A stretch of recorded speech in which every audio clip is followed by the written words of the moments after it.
Hello बच्चों, बाल मंदिर के इस YouTube चैनल में आपका स्वागत है।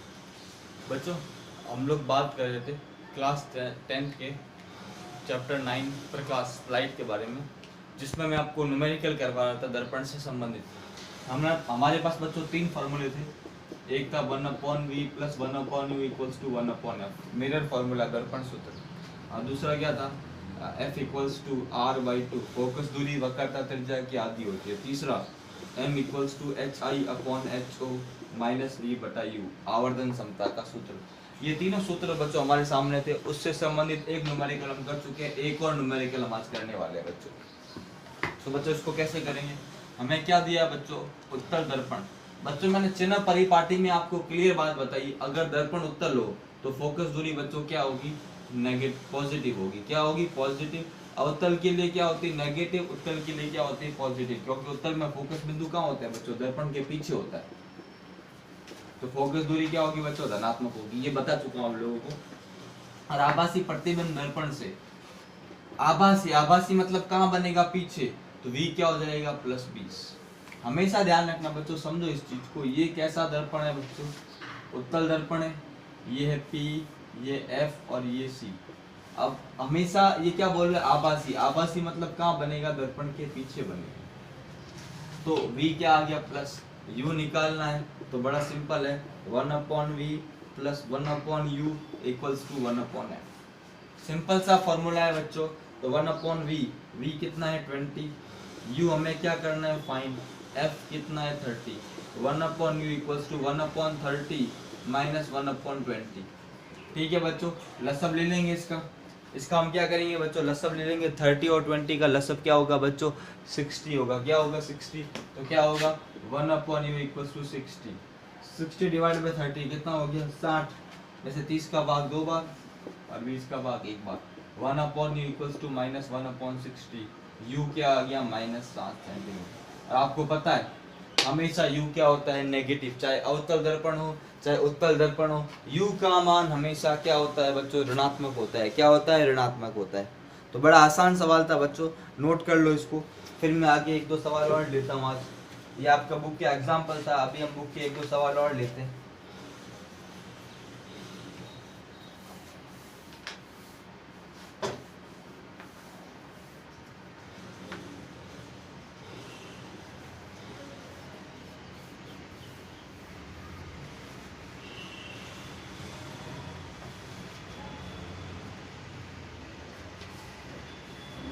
ठीक है बच्चों, एक और सवाल लेते हैं बच्चों में। आपकी बुक का ही सवाल है, एक और लेते हैं। आपकी बुक का न्यूमेरिकल लेंगे बच्चों हम लोग। इसको इरेज कर लेता हूँ। एक और सवाल लेते हैं, आपकी बुक का न्यूमेरिकल लेते हैं। आपकी बुक के ही सवाल ले रहा हूँ बच्चों। Question number 2। सवाल क्या है बच्चों, अवतल दर्पण से संबंधित है कि एक अवतल दर्पण की फोकस दूरी 30 सेंटीमीटर है। सवाल क्या है, एक अवतल दर्पण की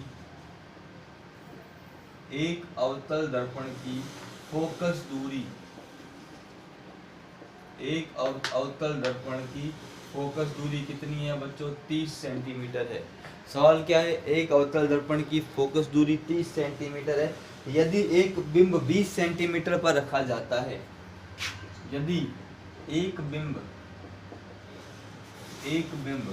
कितने सेंटीमीटर पे रखा जाता है बच्चों, 20 सेंटीमीटर पर रखा जाता है। कितने पे रखा जाता है, 20 सेंटीमीटर पर रखा जाता है। तो प्रतिबिंब की स्थिति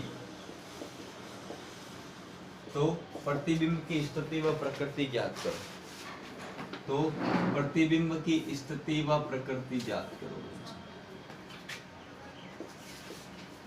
स्थिति, प्रकृति, स्वरूप, कुछ भी बोल सकते हो। स्वरूप, स्थिति व प्रकृति ज्ञात करो। बच्चों अभी आप लोग इसको पॉज करके, मैं आपको 15-20 सेकंड दे रहा हूँ, पॉज करके स्क्रीनशॉट लेके आप इसको करें, फिर मैं आपको करवाता हूँ। पॉज करके सवाल को अपने आप आपको करना जरूर है बच्चों। इसको करोगे तो आपको आंसर मिलेगा बच्चों, ध्यान रखना। प्रैक्टिस करोगे तभी होगा, बिना प्रैक्टिस के ऐसे सवाल नहीं होते बच्चों। तो इसको पॉज करें, आराम से हम सवाल को करें, फिर मैं आपको ये सवाल करवाता हूँ। अच्छा सवाल है बच्चों, सारे कंसेप्ट रिवाइज हो जाएंगे बच्चों।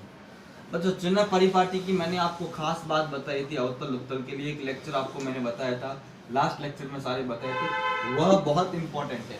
कब u प्लस देना है, कब u माइनस होगा, v प्लस होगा, v माइनस होगा, सारे फंडे m प्लस माइनस, ये सारी बातें आपको पता होगी तो इन न्यूमेरिकल्स में बच्चों कोई दिक्कत नहीं आएगी, वरना न्यूमेरिकल्स में बहुत दिक्कत आती है।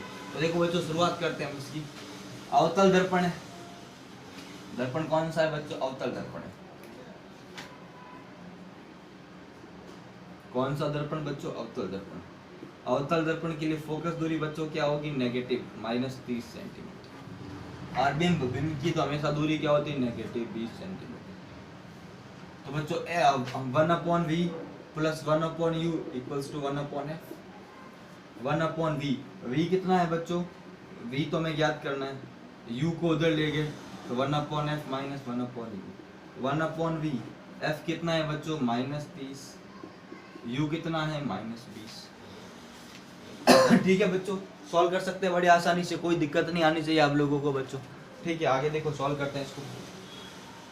1/v इक्वल्स टू 1/ लसब आ गया 60, 60 में 30 का भाग, माइनस ऊपर ले गए, 60 में 30 का भाग -2 बार, और माइनस माइनस क्या हो गया? प्लस। ये कितनी बार? 3 बार। तो 1/v equals to 1/60, v equals to क्या आ गया? 60 सेंटीमीटर। अब बच्चों v 60 सेंटीमीटर आ गया। अब समझो इस चीज को, देखो बच्चों मैं डायग्राम से समझाता हूँ आपको।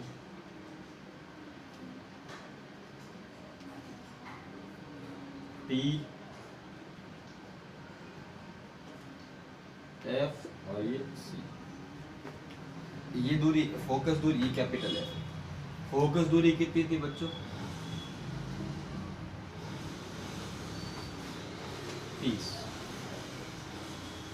बिंब को रखा यहाँ पर, ये ए बी, ये क्या है बच्चों? बिंब। और ये दूरी कितनी बच्चों? ये दूरी आपको गिवन है 20। और आपको पता है जब भी हम लोग क्या करते हैं, बिंब को F व P के मध्य रखते हैं, प्रतिबिंब क्या बनता है? आभासी बनता है, a' b'। और ये दूरी कितनी हो जाएगी? 60 सेंटीमीटर। होगा नहीं होगा बच्चों? ये तो पता ही है। इसका मतलब हमारा ये प्रतिबिंब बच्चों कैसा बना, मैं आपको दिखा देता हूँ। प्रतिबिंब कैसा बना? आभासी एवं कैसा बना? सीधा प्रतिबिंब। अब दर्पण के कहाँ बनेगा? पीछे। समझो बच्चों, पहले मैंने कैलकुलेशन की और बाद में इसको समझा दिया बच्चों। आप ये देख के पता लगा सकते हो कि फोकस दूरी 30 है, इसको रखा है 20 पर। समझना, तो इस चीज से कंसेप्ट क्लियर हो जाते हैं बच्चों। इस तरह से आपको इन बातों को ध्यान रखना है बच्चों, नोट कर लें अच्छे से सवाल को। काफी अच्छा सवाल है, काफी इंपॉर्टेंट क्वेश्चन है बच्चों।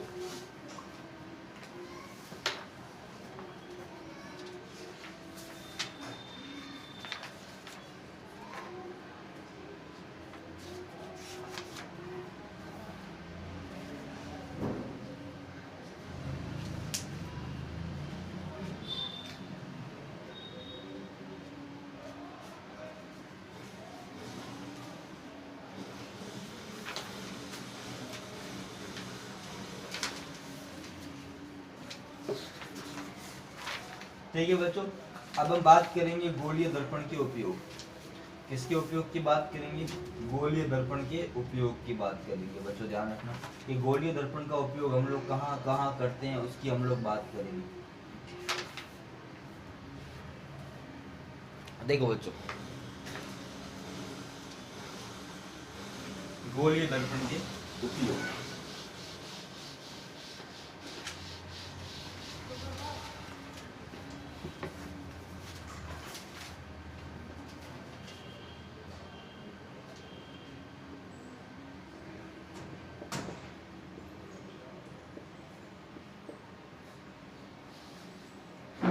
पहले हम बात करते हैं बच्चों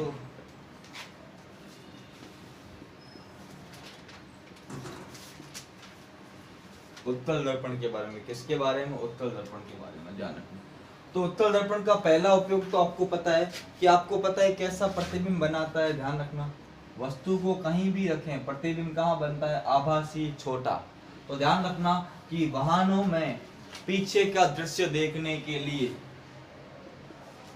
वाहनों में पीछे का दृश्य देखने के लिए, वाहनों में पीछे का दृश्य देखने के लिए, पीछे का दृश्य देखने के लिए अवतल दर्पण का उपयोग किया जाता है। पीछे का दृश्य देखने के लिए अवतल, इसको बोलते हैं रियर व्यू।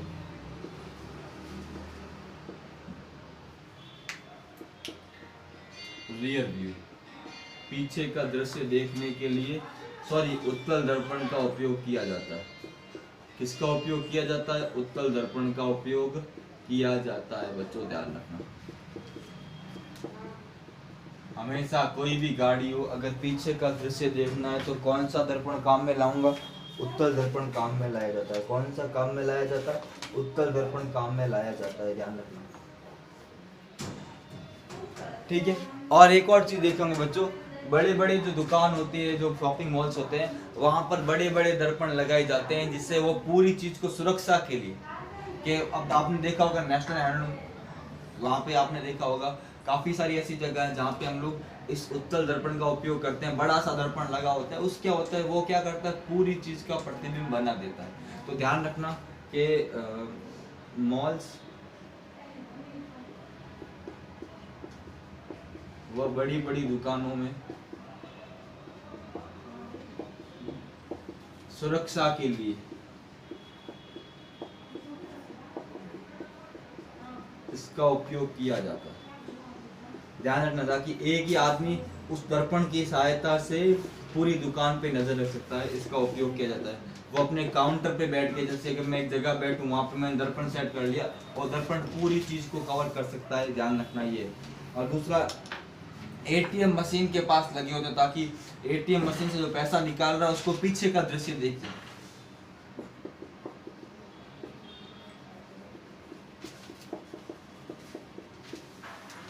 इस दर्पण का उपयोग किया जाता है ताकि वह पैसे निकालते समय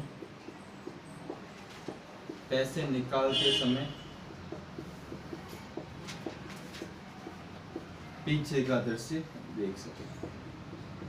तो ये छोटी छोटी बातें, मेन जो उपयोग है वो बच्चों पहला ही है, उसी पे आपको सारे नंबर मिल जाएंगे।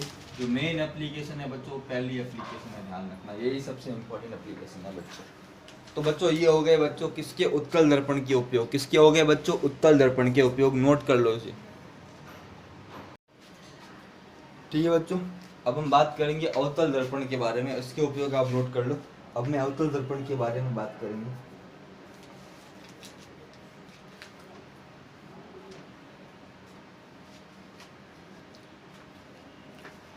ठीक है बच्चों, अब हम बात करते हैं अवतल दर्पण के बारे में।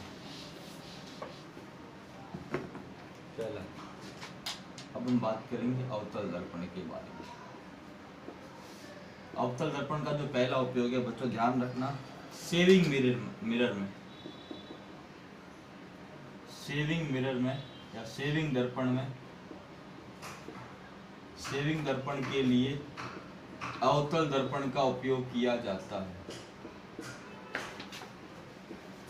अवतल दर्पण का उपयोग किया जाता है बच्चों, ध्यान रखना, सेविंग करते समय अगर चेहरे, क्योंकि अवतल दर्पण क्या करेगा, यदि अवतल दर्पण में P व F के मध्य हो, जब वस्तु का हो P व F के मध्य, तो क्या करता है, ध्यान रखना, आभासी सीधा व बड़ा प्रतिबिंब बनाता है। तो चेहरे को बड़ा देखने के लिए इसका उपयोग बच्चों करते हैं, ध्यान रखना, सेविंग मिरर के अंदर, सेविंग दर्पण में। दूसरा बच्चों, यह एक अभिसारी दर्पण है। कैसा दर्पण है? अभिसारी दर्पण है। तो ध्यान रखना, हेडलाइट, वाहनों में हेडलाइट के पीछे, वाहनों में हेडलाइट के पीछे इसी दर्पण का उपयोग किया जाता है, ध्यान रखना, हेडलाइट के पीछे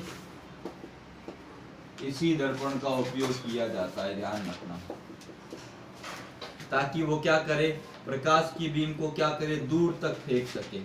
ध्यान रखना, जैसे देखो ये बल्ब है, यहाँ से प्रकाश जाएगा तो इसको ये क्या करेगा, दूर तक फेंक सकेगा, समांतर करके दूर तक इनको फेंक सकता है, इसलिए इसका उपयोग करते हैं वाहनों में।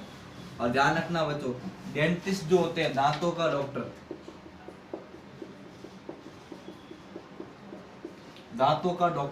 दांतों के को देखने के लिए या इसी का उपयोग करते हैं, ध्यान रखना। तो जब आप देखोगे डेंटिस्ट जब भी टॉर्च से देखते हैं तो उनके पास एक दर्पण होता है, उन दर्पण में वो क्या करते हैं, क्लियर उनको बड़ी इमेज दिखाई देती है, तो उसी दर्पण का उपयोग करते हैं जिससे वास्तविक आभासी सीधी और बड़ी इमेज दिखाई देगी, इसी दर्पण का उपयोग किया जाता है।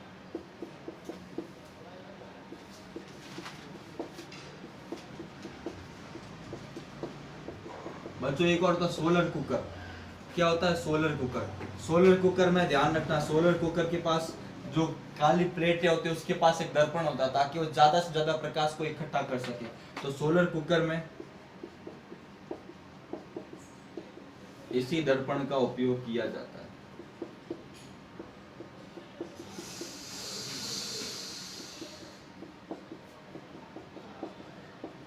बॉर्डर पे सर्च लाइट लगी होती है, बड़ी बड़ी सर्च लाइट, बहुत बड़ी बड़ी होती है, तो सर्च लाइट होती है ना, उनमें भी इसी दर्पण का उपयोग किया जाता है, ध्यान रखना। सर्च लाइट में भी इसी दर्पण का उपयोग किया जाता है बच्चों, ध्यान रखना, इसी दर्पण का उपयोग किया जाता है। तो बच्चों ये सारी एप्लीकेशन बच्चों आप लोगों को ध्यान रखनी है, किससे संबंधित? अवतल दर्पण। ये सारी इंपॉर्टेंट है, अवतल दर्पण की बहुत सारी एप्लीकेशन है, मैंने एक एक करके आपको सारी एप्लीकेशन बता दी बच्चों, ये सब आपको ध्यान रखनी है बच्चों। इस तरह से बच्चों प्रकाश का परावर्तन का टॉपिक क्या होता है बच्चों? पूरा होता है। प्रकाश के परावर्तन का टॉपिक बच्चों क्या होता है? पूरा होता है। अब जो आपका टॉपिक है वो है प्रकाश का अपवर्तन। कौन सा टॉपिक है? प्रकाश का अपवर्तन। और उसमें एक और छोटा टॉपिक आएगा जिसकी हम बात करेंगे, इसको आप बच्चों अच्छे से क्या करो, नोट कर लो, अच्छे से स्क्रीनशॉट ले लो। हो गया होगा बच्चों ये। अब देखो, अब हम जो टॉपिक पढ़ने वाले हैं बच्चों, उस टॉपिक का नाम क्या है बच्चों? प्रकाश का अपवर्तन। प्रकाश का अपवर्तन, रिफ्रैक्शन ऑफ लाइट। प्रकाश का अपवर्तन, रिफ्रैक्शन ऑफ लाइट। बच्चों ये टॉपिक स्टार्ट करेंगे, इसमें बहुत सारी बातें पढ़नी है। सबसे पहले हम पढ़ेंगे इस प्रकाश का अपवर्तन किसे कहते हैं, फिर एक और छोटा टॉपिक पढ़ेंगे जिसमें हम बात करेंगे वायुमंडलीय अपवर्तन। किसकी बात करेंगे? वायुमंडलीय अपवर्तन, तारों का टिमटिमाना, ये कुछ ऐसी चीजें जो हम इसके आधार पर पढ़ेंगे। और उसके बाद हम एक चीज पढ़ेंगे, पूर्ण आंतरिक परावर्तन। तो ये सभी इसी के भाग है, तो अपवर्तन। और इसमें हम एक और चीज पढ़ेंगे लेंस के बारे में। परावर्तन में हमने दर्पण के बारे में पढ़ा, अपवर्तन में हम लोग बच्चों लेंस के बारे में पढ़ेंगे। तो ये सारी जानकारी बच्चों आपको इसी चीज के अंदर मिलेगी, ध्यान रखना बच्चों, अपवर्तन। उसके बाद अपना एक टॉपिक आएगा मानव आंख। तो लगभग बच्चों 7-8 लेक्चर और चलेगा ये चैप्टर, बहुत बड़ा चैप्टर है, इसको बहुत डिटेल में हम लोग डिस्कस करेंगे बच्चों।